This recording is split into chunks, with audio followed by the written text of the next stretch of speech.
നാഗലശ്ശേരിയിൽ കൃഷിക്കും ജീവനും ഭീഷണിയായ കാട്ടുപന്നികളെ വെടിവെച്ചു കൊന്നു.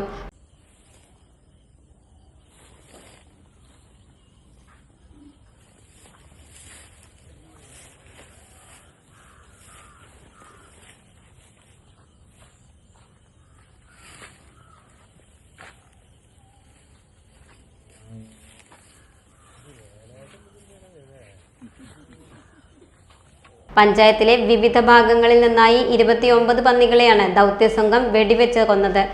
കർഷകരുടെ നിരന്തര പരാതിയെ തുടർന്ന് പഞ്ചായത്ത് പ്രസിഡന്റ് വെടിവെച്ച് കൊല്ലാൻ നിർദ്ദേശിക്കുകയായിരുന്നു.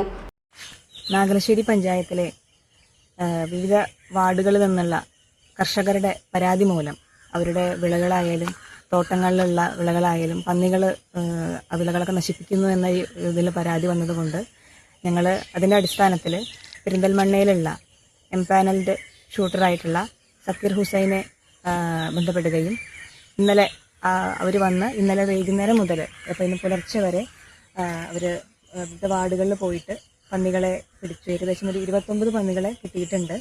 ഇനിയും ഒരു ഭാഗങ്ങൾ പിടിക്കാനുണ്ട്.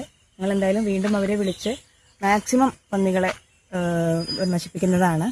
ഞങ്ങളിന്ന് ജനങ്ങളോടൊപ്പം ഉണ്ടാകും. പിടികൂടിയ കാട്ടുപന്നികളെ ഫോറസ്റ്റിന്റെ മേൽനോട്ടത്തിൽ സംസ്കരിച്ചു. ഡോട്ട് വ്യൂ ന്യൂസ്, കാഴ്ചകളാണ് ലോകം, കണ്ടു തുടങ്ങുക.